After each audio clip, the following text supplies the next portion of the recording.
Hello and welcome to the Leadership Learned podcast, brought to you by IDG, the leadership specialists.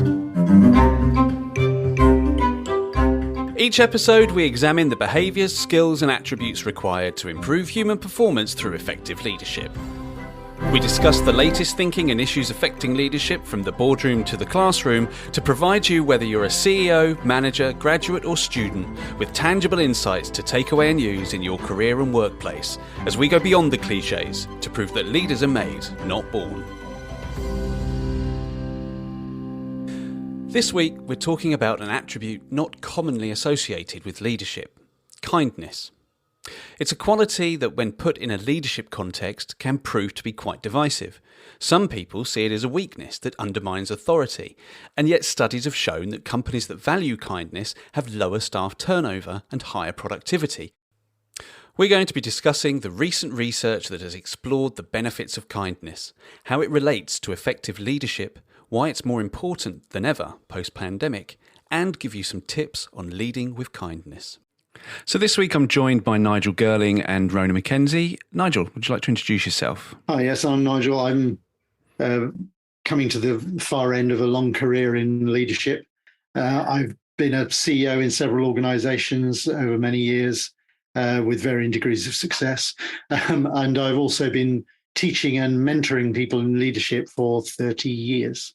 And I'm head up the Professional Qualification School at IDG. And Rona?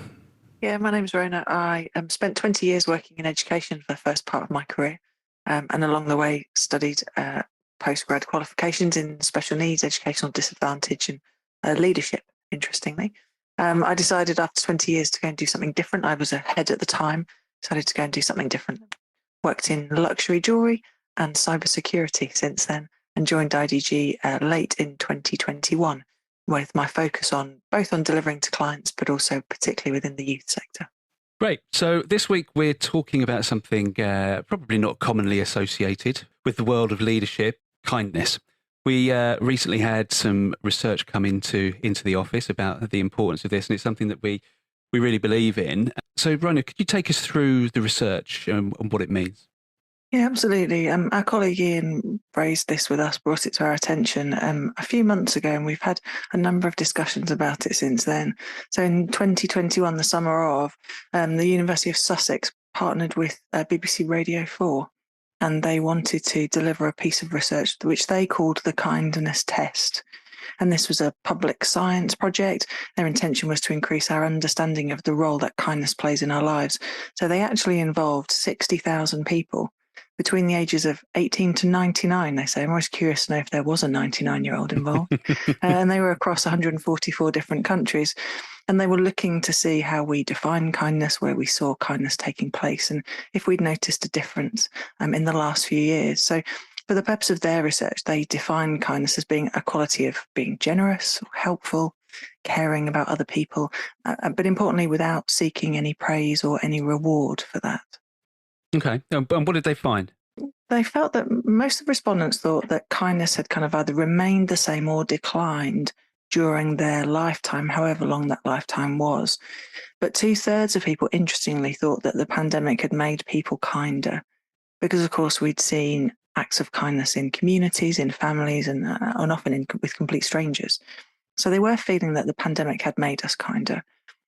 Predominantly, kindness was appearing within their friendship groups or their close family members, and they were seeing that level of kindness all of the time, or nearly all the time. And so the kind of places we would find kindness being played out was in the home or in medical settings, communities, at work, interestingly in green spaces and shops. But the least likely places were on the internet, on public transport, and out in the streets. And I think that's more where they weren't in their own communities, but they were out in streets in other communities. So that we were seeing typical places where people were being kind, typical types of people in relation to us who were being kinder. But one thing that struck Nigel and I was that 73% of people said that kindness was really valued in their place of work, and that those that received or felt or saw kindness taking place reported much higher levels of well-being. So interesting in looking at our personality types, depending on how much we engage with others that we know or don't know, might impact on our well-being, in that roundabout way. And one that struck me was the one that I'll just mention. People that talked to strangers saw and received more kindness. And Nigel knows that my partner's Canadian and is the cheeriest, friendliest chap in the world, like a human Labrador. And his impact on my life, because he talks to everybody and anybody, means that he does both give and receive more acts of kindness. So I felt like that part of the research really correlated. But for our discussions, we were really interested in 73% of people saying kindness is valued at work and wondering what that might look like. Yeah. So why do you think that then relates to kindness being an important leadership trait? The interesting thing here is that this goes to the heart of what being a leader is about. For a lot of people in leadership who come from, let's say, a technical or transactional background or an operational background, they often think their job is about getting things done. And clearly there's some truth in that, because that is why we're all here in the end, working in an organization. But sometimes there's not the correct balance, I think, between getting things done and valuing the people that are getting the things done. And I've been ranting on about this for 30 odd years, and amongst other things. And one of the things that strikes me about this is that kindness is about valuing people. If you don't value people and what they bring and what they are capable of, it's pretty near impossible to be kind authentically.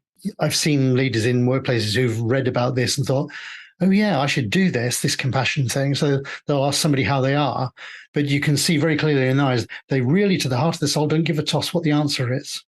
And that's a challenge for us. So going back to Rona's comment about personality types, you've got to be the sort of person who cares how other people feel. And if you're not that person, then kindness really isn't for you, because you're going to have to fake it. And so kindness is important in leadership because it demonstrates both mentally, cerebrally, psychologically, and in practice, how much we care about how other people feel and what they're capable of and the impact we have on them. It's interesting, isn't it? Because we talk about in relationships, whether, personal relationships, that fostering a sense of connection with someone and maintaining that connection is around caring about them, knowing about them, giving them our time and our attention, being present and being in the moment. And so if we devote that much genuine, authentic behavior to a close relationship in our personal lives, it makes sense that in our professional lives, the same qualities and the same attributes, the same attention are required to create genuine relationships at work. And given that we spend as much, if not more time with the people we work with, that level of connection is really important. And in the hurry-upness of life, and particularly in the workplace, the constant targets, constant activity and things to be achieving, the people get left behind in favour of the tick list and the sense of achievement of another win of a client or whatever it might be. And so then people get left behind. And then when we leave people behind, we lose people because they don't feel like they're part of the journey and they're not valued, they're not valuable. And so they're off. So I think what's interesting, what Nigel's saying there, is around that authenticity. If you're having to work at that, it's like trying to write with your left hand when you're right-handed. It doesn't come naturally. It's a bit messy. It's quite difficult to read, and it's awkward. And it takes a lot of practice. Clearly, from the research, lots of people are kind, and kindness does come easily. But why is it not translating into work when it's obviously translating so much more outside of work? Yeah, I mean, being slightly provocative, which I know I don't normally do, I wonder what proportion of the leadership community are in the other 27%. Yeah, good point. And I suspect quite a lot is the answer. Yeah. Kindness is something that a lot of people value, I think partly because they don't see much of it or get much of it. So they value it because it's aspirational. You work in organizations where there is a culture of humanity, and they do exist. They're in very short supply, but they do exist. You see how it affects the way people show up. Their expectations of what's going to happen to them that day are completely different to when you have toxic leadership that is driven by numbers. So, yeah, I think it's interesting. If we could do that pie chart, I suspect we might find that quite a substantial proportion of the 27% were in senior roles, because we valued that for years, haven't we? We've promoted people almost because of their absence of compassion. because they're tough and dynamic and driven and hard and won't take no for an answer and good at knuckling people for their underperformance. So we value those qualities and characteristics. So it's not much of a surprise if we've ended up with a compassionless culture in our businesses. When we posted some information, Matt, about this on LinkedIn to see what people's views were. And what was interesting was the polarizing nature of the word kindness, because actually what it did was it made people drop into one of two camps. Either it's a great word and its meaning is powerful and kindness matters, and I actively promote or try to promote kindness in my life. And the other people who said kindness is pink and fluffy and there is no place for kindness using that term in leadership, in business. And they were happy to change the word kindness to compassion. But when we think that we can be compassionate by just thinking about it rather than doing something, actually compassionate feels like a really watered down version of kindness. It feels like the preamble, the thinking part of before the doing. The being kind is the next step. But I also noticed that predominantly, and this is a small sample size and not generalized to the leadership population, but it's predominantly men who felt more uncomfortable with the term kindness than women. There were some men who said, yes, completely understand the importance of, and I believe that I display kindness in my leadership approach. But others were very uncomfortable and were quick to change the word to show us something that was acceptable to them. So that was interesting. Yeah, and I suspect that perhaps does extrapolate to quite a proportion of the population. Because men, speaking for myself, as I used to be one, we are trained not to exhibit those characteristics. And those things are often by our fathers and actually by our mothers as well, are kind of driven out of us at a young age. Stand up and be a man up, all those kinds of things. Man up means be harder. I'm not sure how helpful that is in a post-pandemic society where the last thing people need is for you to be harder. And actually, when we look at mental health, particularly in men, and the talking about being honest about our feelings and our emotions, and there is much more conversation now about how men are able to do that more so. I feel that the two are, that's very linked. About being able to be genuinely, authentically you and share your feelings is such an important thing to do. And so actually, I don't mind which word people choose to use as long as their version of the word makes them feel comfortable and the meaning and what that looks like is right, for want of a better word. It gives them the impetus to do the actions behind the word. I think I was going to say I expect that those sort of people that you were just talking about, Nigel, are their fingers are hovering near the pause, if not the delete button right now, and they're probably words such as fluffy, vague, and woke are flying around their head. So, what people who can't see maybe they can see the benefit in it, but for them it's not their natural leadership style. How can they incorporate that into what they do? For me, I think some of this comes from courage, which seems maybe possibly counterintuitive here, but having the guts and the bravery to do what you believe to be right, even if it's not popular. Now, that's usually used, I find, with leaders in the opposite sense, in that it's there's somebody saying, I remember a CEO I worked for once saying, I'm not here to be popular. And having a long conversation with them afterwards saying, I think you might find that actually you are. How much engagement are you going to get? But people usually say, I'm not here to be popular, just before they do something absolutely horrible and toxic. So they're justifying it to themselves as being okay. So I think some of this is about having the courage to go, actually, I know it's not the way we are in our organization, but it's the way I am. It's the way I want it to be. And I'm prepared to stand up for that. When I worked in schools, you would, in my early career, going back 25 years ago, you were told to don't smile before Christmas, be mean. Don't smile before Christmas. Was that a real thing? Yeah. That was September, don't smile before Christmas. Yeah. I was useless first 10 minutes.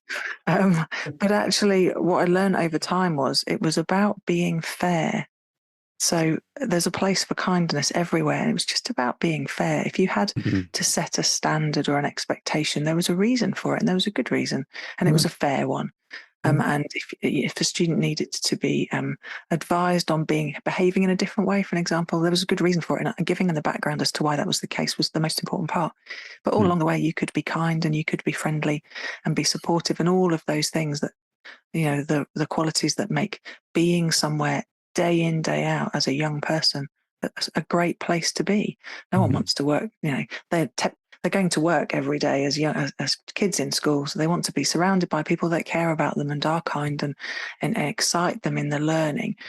And that's where the courage to actually say to yourself, I can be kind to these young people and be firm and be fair and have a really positive experience, and they will do well in my lessons and in my school and in their lives. So important. And I think if you decide what your term is and you decide what it means to you and how it resonates with you, so it feels genuine and authentic when you behave in that way every day, I think that really matters. And if it doesn't feel comfortable, when you're doing something and it feels a bit clunky, why is that? Interrogating what that means. And that normally means talking to someone else about it. You can't typically do that on your own, but getting people to give you some feedback, what that looks like. Does it feel authentic?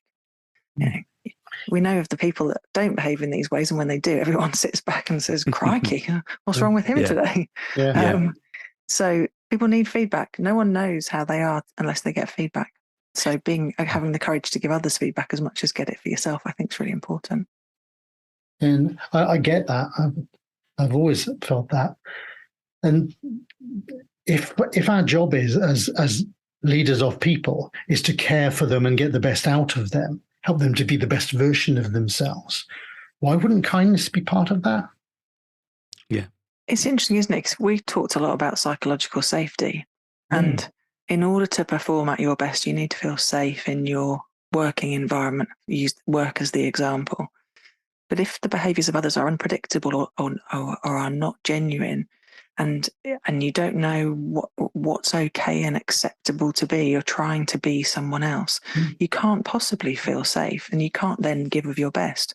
So it seems to make sense that being human, being real, and that means making mistakes and owning up when you do, and learning from experiences and growing as a team, so that the team feel like when it's good, it's great. And when it goes wrong, we take accountability for it. I used to say to students, we'll all make mistakes.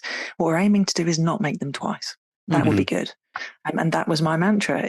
We will. Careless mistakes are careless and we need to avoid those. But mistakes are inevitable in life, and they're learning opportunities. It's not a failure. It's just some feedback. Let's take the feedback and do something differently. And celebrating it. I think noticing it in other people. So the research says that if we see kindness of others, it impacts on us. We know that when we're driving, someone lets you pull out, then it's guaranteed the next time someone wants to pull out, you let them too. You feel dead good about yourself, pat yourself on the back, go me, I'm so kind. And so it is infectious and it does multiply. And if you're working in a place where that kindness is just part of everyday life, it does build, and then it feels like it's just part of life. As Nigel was saying earlier, they're the workplaces where you want to be because it feels nice to be there. I think it's important in that context to say that what it isn't, what kindness isn't in this context, and it's not being, overbearing. It's not the whole cliche, the whole thing with millennials being, they spend too much money on their snowflakes. That's the word I was looking for. Snowflakes and all that rubbish. And it's not about that. It's not about being overcompensating to people. But it's as the words that both of you have used. It's about being authentic and about being reasonable. And I think with the in the post-pandemic world, it's very obvious that well-being is a very, very important part of business life now, not just everyday life, and that kindness can fit in really well in terms of that. We always say that the best leaders know themselves and they know their people. They know themselves really well, so they know how they show up every day. They know what it's like to be led by them, to have them in their team, in your team, and so they are connected to the people that connected to themselves, connected to the people they work with. Our lives stopped for a year, and we were in one room, one building. Everything felt different. Now we've got a chance to try again. So when I show up at work, if I don't feel connected and I don't feel like this is a place that is my tribe, my place to be, I don't want to be here. And I think that's why so many people left their jobs, because they suddenly realized in the jigsaw puzzle of their life or the jigsaw puzzle of work, their piece didn't fit and it needed to go and fit somewhere else. And so by creating authentic, connected workplaces where people feel like they're developing relationships and they're part of a tribe and it makes sense to them in their lives, that's where they're meant to be. Yeah, and I think what you're referring to there is what they're calling the Great Resignation, isn't it? And they're talking about a lot of people have changed their jobs in the last couple of years as a result of the pandemic, putting everything into greater perspective. And a lot of them would think, why would I bother working for someone who doesn't, as a minimum, act as a decent human being? So I want to change tack slightly. One thing I wanted to talk about is how this impacts on behaviour and capability development. Nigel? One thing that came up in my mind when Rona was talking about some of those things is the idea of vulnerability. For a lot of leaders, I actually think men and women, but for different reasons, being honest about how you feel and being vulnerable and prepared to admit to your weaknesses and fears and concerns is too dangerous, because you're expected to somehow be impervious to all of that. So, for a lot of people, their well-being is a lie, is based on a lie, it's based on role play. And therefore, you get situations where, and I've encountered it many times, and in fact, I've looked at it in the mirror on occasions, the way somebody looks and talks and behaves does not reflect their inner monologue. And that's something entirely different. And that could be really unhelpful to them and the people around them. So, the willingness to be open about how you feel goes back to something Rona said earlier on about this whole business with men not talking. The suicide being the single biggest cause of male death under the age of 55, which is frankly terrifying as a statistic. Yeah, it is. I've got friends who, two of them are ex-rugby league internationals, and their work consists of going around to very macho, male-dominated workplaces and encouraging men to talk about how they feel, because both of them got to the edge of suicide and were saved by circumstance, an accident. Wow. So for them, what they're helping people to do, going back to your question really, is that what they're helping people to do is to add a capability to their toolbox, that capability to be open and honest and vulnerable with their colleagues. I think that the vulnerability part is so important. So as a new head teacher, and I was 37, I'd been given the opportunity to build a school from scratch. So great honour, and I had 12 months to do it. And I'd never been a head before. I'd only been a deputy. And it was real baptism by fire. It was hard work. But I felt like I had to know what to do. And I had to show up every day and have the answers, even when I didn't. And I, at that time, was very proud of myself for always finding the answers and making it look like it was all going to be fine, and always telling my board everything was going to be fine. Always, and actually that was a front for what was going on behind, like the proverbial swan kicking under the water. Or, crikey, my legs were going like the absolute clappers. And actually to my detriment, because I really suffered from that. And it wasn't until a colleague of mine who since became a very good friend who said to me, I did something wrong one day, and she said, "Oh, thank goodness for that.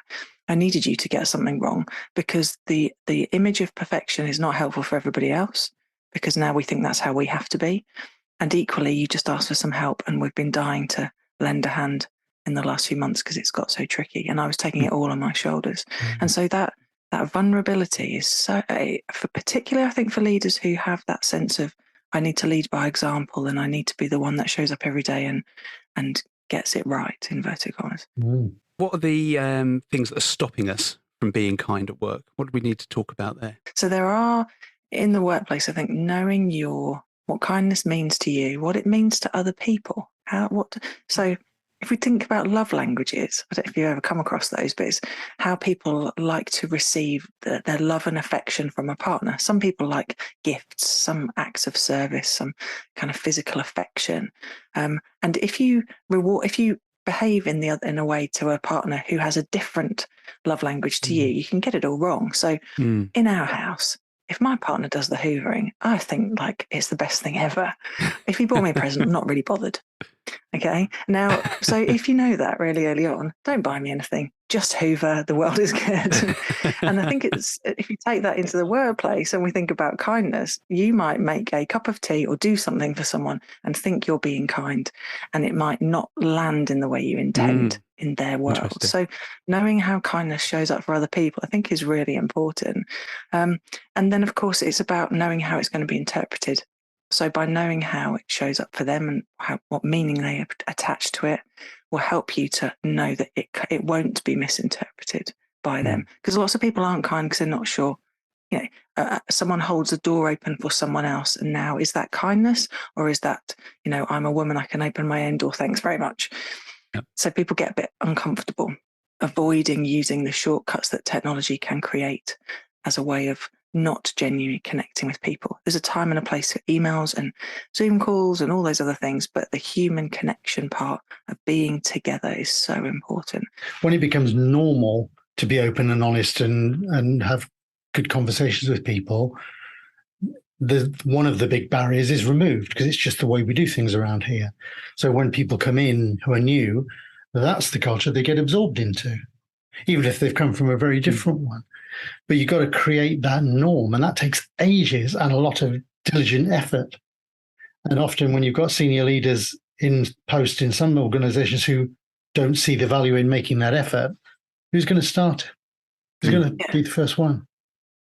We see teams in organizations where they've absolutely nailed it, and that team really is supportive and connected, but then that team in the bigger picture of the main business might not be so, and that all that great work they're doing there is eroded by senior leaders who aren't behaving in the same way. What does it look like when you're in the business? My partner went for an interview, and I said to him, just go and wander around for a couple of hours, talk to people randomly, see what they look like and feel like, and how stressed are they, how happy are they, how much time have they got to give you?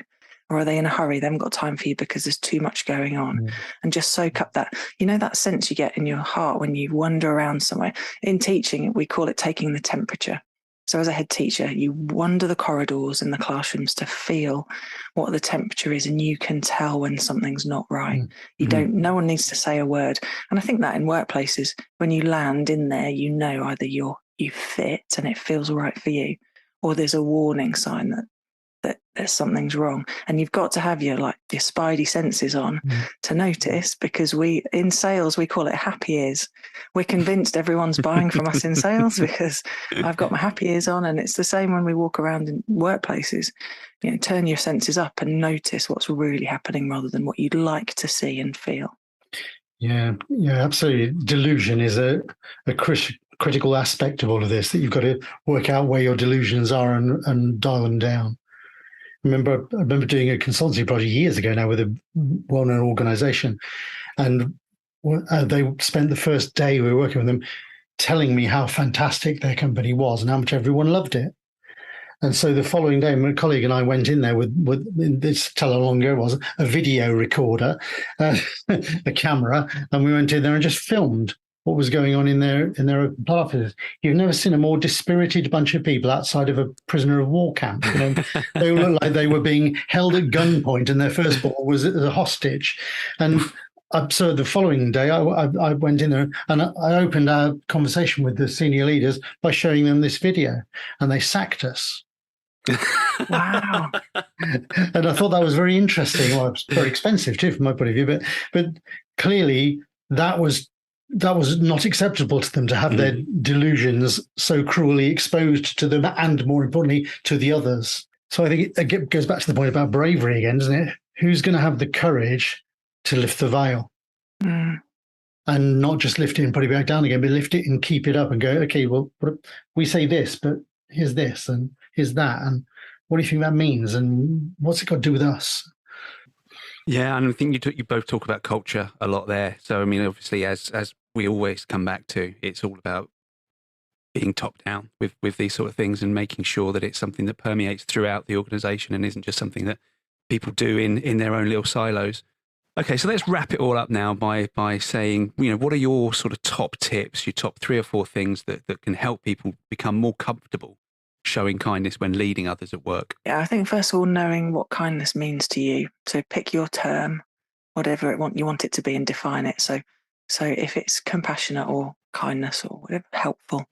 Name your term, know what it means, and then get to understand, share that with other people and understand what their version of the same word is and how does kindness look to them, so that whatever you're doing isn't a bolt from the blue or a surprise or landing in an unfortunate way. Actually, your kind acts are being received in the way that you intended. I think also noticing kindness in others and calling it out, sharing it publicly, so it becomes not just about you, but then about what other people are doing. Because the minute you spot it and you celebrate it, it is infectious. It's like the yawns. I think we've had quite enough of infections now, haven't we? I don't think we want to get more of those. I think for me, the one word that, other than kindness, that I took out of it was was courage. What you said, Nigel, about having the courage to be kind, and that's because that's what it takes a lot of the time. So I think we'll wrap it up there. Thanks for your contributions today, Nigel and Rona. And thank you, listener, for joining us today. We hope you found that interesting and useful. If you'd like to know more about this topic, then Rona has written an article on it, which she's published on LinkedIn. So if you search for Dr. Rona Mackenzie on LinkedIn, you should be able to find it on there. Thank you for listening to the Leadership Learned podcast. We hope you found it interesting and useful. And if you have, then please do subscribe and join us next time. We'd love to hear your thoughts on the topics and issues discussed today. You can find us on LinkedIn by searching Inspirational Development Group, or email us at info@inspirationaldg.com. If you want to find out more about IDG and the work we do, optimising human performance through leadership development, you can visit our website at inspirationaldevelopment.com. We'll see you next time.